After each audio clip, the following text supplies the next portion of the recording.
जंगल में अभी सर्दी का मौसम शुरू हो गया है। बच्चों के स्कूल की छुट्टियां भी चल रही है। रानी चिड़िया के चाय के ठेले पर पंछी गर्मा गर्म चाय का मजा ले रहे हैं। रानी, तुम्हारे चाय का जवाब नहीं। पूरे जंगल में तुम्हारे जैसी चाय कोई नहीं बना सकता। शुक्रिया मीनू मौसी।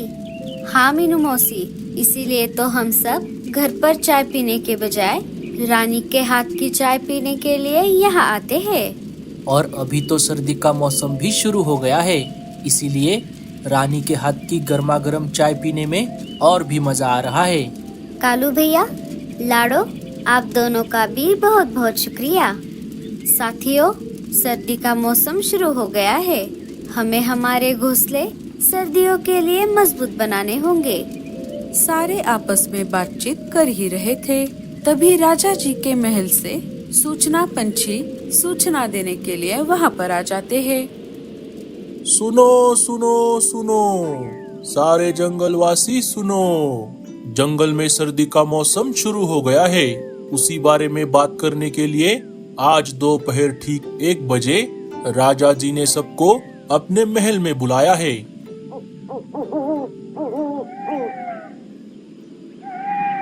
ये राजा भी ना कुछ भी करता रहता है।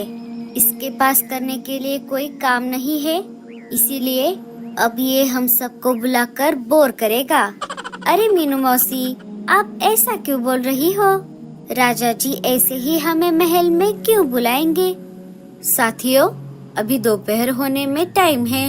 तब तक हम सब बाहर जाकर अनाज लेकर आते हैं और कल हमें घोंसला पक्का करने के लिए लकड़ियाँ और घास फूस जमा करने के लिए भी जाना होगा। हाँ हाँ, चलो चलो। रानी, क्या तुम भी हमारे साथ आ रही हो? हाँ हाँ, मैं भी आ रही हूँ। सारे अनाज लाने के लिए निकल पड़ते हैं। थोड़ी दूर आने पर उन्हें एक जगह अनाज का खेत दिख जाता है। चलो साथियों, हम यहीं से अनाज जमा कर लेते हैं। दोस्तों, मेरा अनुभव ये कहता है कि हमें यहाँ से जितना हो सके उतना अनाज जमा कर लेना चाहिए। आगे सर्दियाँ बढ़ने वाली है, जंगल में सब तरफ बर्फ जमा हो जाएगी। बाद में हमें अनाज ढूंढने में बहुत परेशानी होगी, इसीलिए हम सब यहाँ से ढेर सारा अनाज हमारे साथ लेकर जाएंगे। आपने बिल्कुल सही कहा मीनू मौसी। पिछले साल ऐसा ही हुआ था। बर्फीले तूफान की वजह से हमें बहुत दिनों तक घर के अंदर ही रहना पड़ गया था। इस बार हम ऐसी गलती नहीं करेंगे। चलो फिर हम सब काम पर लग जाते हैं।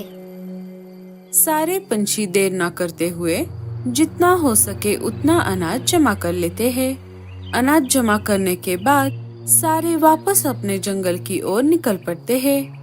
अनाज लेकर वापस आते आते उन्हें दोपहर हो जाती है। लाडो, तुमने बिल्कुल सही कहा था। हमें अनाज लेकर आते आते दोपहर हो गई। साथियों, अभी हम ये अनाज हमारे घर लेकर चलते हैं। घर पे अनाज रख के हम सारे मिलकर महल जाएंगे। सबने वैसा ही किया जैसे रानी ने कहा था। थोड़ी ही देर में सारे महल में जमा हो गए। कालू, क्या सारे पंछी आ गए? हाँ राजा जी, सारे पंछी आ गए हैं। ठीक है, फिर मैं सभा को शुरू करता हूँ। साथियों, जैसे कि आप सब जानते हो, सर्दियों का मौसम शुरू हो गया है। उसी मौके पर आप सभी को हर साल की तरह इस साल भी अपने अपने घोंसले सर्दी के लिए मजबूत बनाने होंगे। बर्फीला तूफान कभी भी आ सकता है। ये सब हमें पहले से ही पता है राजा जी, लेकिन आपने हमें आज यहाँ पर क्यों बुलाया है, ये बताइए पहले। हाँ मीनू मौसी, मैं उसी बात पर आ रहा हूँ। साथियों, घोंसला पक्का करने के लिए जो भी सामान लगने वाला है, वो सारा सामान मैंने आप सभी के लिए पहले से ही जमा करवाया है। इसीलिए इस साल आपको सामान जमा करने के लिए यहाँ वहाँ जाने की कोई जरूरत नहीं है। बाकी की सारी जानकारी आपको सूचना पंछी दे देंगे। देखा मीनू मौसी, मैंने कहा था ना आपसे, राजा जी हमें ऐसे ही महल में क्यों बुलाएंगे। अब हमें घोंसला बनाने का सामान जमा करने के लिए यहाँ वहाँ जाने की कोई जरूरत नहीं पड़ेगी। राजा जी ने हमारे लिए महल में ही सारा इंतजाम कर दिया है। हाँ हाँ, अब बस भी करो उस राजा की तारीफ।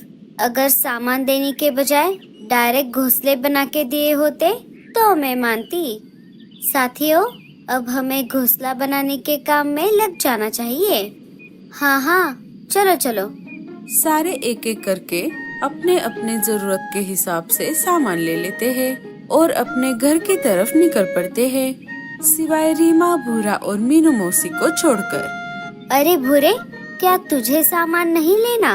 अरे नहीं मीनू मौसी, हमारा घोंसला पहले से ही बहुत पक्का है, इसीलिए हमें इस सामान की कोई जरूरत नहीं है।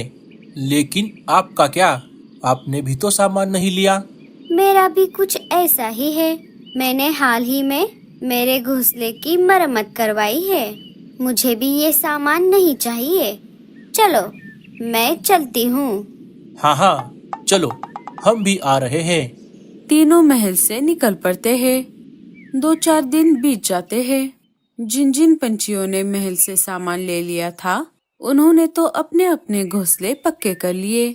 1-2 दिन और गुजर गए। ठंड और भी ज्यादा बढ़ गई। अजी, मुझे तो बहुत ठंड लग रही है। हमने महल से सामान ना लेकर बहुत बड़ी गलती कर दी। कल सुबह होते ही आप महल जाकर बचा कुचा सामान लेकर आइए और हमारा घोंसला ठंड के लिए पक्का कर लीजिए। वाह वाह वाह मीनू, तेरे जैसी पागल मैंने आज तक नहीं देखी। अगर उस दिन तूने सामान ले लिया होता तो आज तुझे ऐसे ठंड में नहीं बैठना पड़ता। अब कल सुबह होते ही मैं महल जाकर बचा कुचा सामान लेकर आऊंगी और मेरा घोंसला पक्का कर लूंगी। सुबह हो जाती है। सुबह होते ही भूरा और मीनू मौसी सामान लेने के लिए महल में आ जाते हैं। वहाँ आकर उन्होंने देखा, वहाँ पर तो कुछ भी नहीं बचा था। अरे मीनू मौसी, आप यहाँ पर क्या कर रही हो? अरे क्या बताऊँ भूरे, कल रात की ठंड ने मेरी हालत पतली कर दी। अगर उस दिन मैंने राजा जी ने दिया हुआ सामान ले लिया होता तो आज मेरे ऊपर ये नौबत नहीं आती। मैंने सामान ना लेकर बहुत बड़ी गलती कर दी। वैसे तू बता, तू यहाँ क्या कर रहा था? मैं भी यहाँ उसी काम के लिए आया था। मुझे और रीमा को लगा था कि हमारा घोंसला बहुत पक्का है, इसीलिए हमने भी उस दिन सामान नहीं लिया। लेकिन पिछले कुछ दिनों में ठंड इतनी ज्यादा बढ़ गई है कि हमारी भी हालत पतली हो गई है, इसीलिए आज मैं यहाँ सामान लेने के लिए आया था। लेकिन यहाँ पर तो कुछ भी नहीं है। भूरे के ऐसा कहते ही मीनू मौसी के दिमाग में एक आइडिया आ जाता है। अरे मीनू मौसी, क्या हुआ? आप कहाँ पर खो गई? भूरे, अब हम दोनों की प्रॉब्लम एक ही है। क्यों ना हम दोनों मिलकर हमारे लिए नए घोंसले बनाए। मैं और रीमा सामान जमा करेंगे और तू घोंसले बना। ये तो बहुत बढ़िया प्लान है मीनू मौसी। चलो, हम अभी काम पर लग जाते हैं। लेकिन पहले मैं मेरा घोंसला बनाऊंगा। हाँ हाँ, ठीक है, मुझे मंजूर है। तीनों काम पर लग जाते हैं। 2-3 दिन बीत जाते हैं। भूरा पहले अपना घोंसला बना लेता है। चल भूरे, अब तेरा घोंसला तो बनकर तैयार हो गया। अब मेरा घोंसला बनाते हैं। अरे अरे मीनू मौसी, थोड़ा रुक जाइए। अभी अभी तो हमारा घोंसला बनकर तैयार हो गया है। अब आज के लिए इन्हें थोड़ा आराम करने दीजिए। आपके घोंसले का काम हम कल शुरू करेंगे। अच्छा, ठीक है, अब मैं चलती हूँ। मीनू मौसी अपने घर वापस आ जाती है। अजी, क्या आप सच में उस बुढ़िया को घोंसला बनाकर देने वाले हो? हाँ हाँ, मीनू मौसी ने हमारा घर बनाने में बहुत मेहनत की है और जैसा कि हम दोनों में तय हुआ था, मुझे उन्हें घर बनाकर देना होगा। चलो, बस अब कुछ दिन और, फिर मैं मेरे नए घर में चली जाऊंगी। सुबह हो जाती है। मीनू मौसी भूरे के घर के बाहर आ जाती है। रीमा घर के बाहर ही मीनू मौसी के आने का इंतजार कर रही थी। चलो रीमा, भूरे को बाहर बुलाओ, हमें काम पर लग जाना चाहिए। अरे क्या बताऊं मीनू मौसी, भूरे जी बाहर नहीं आ सकते।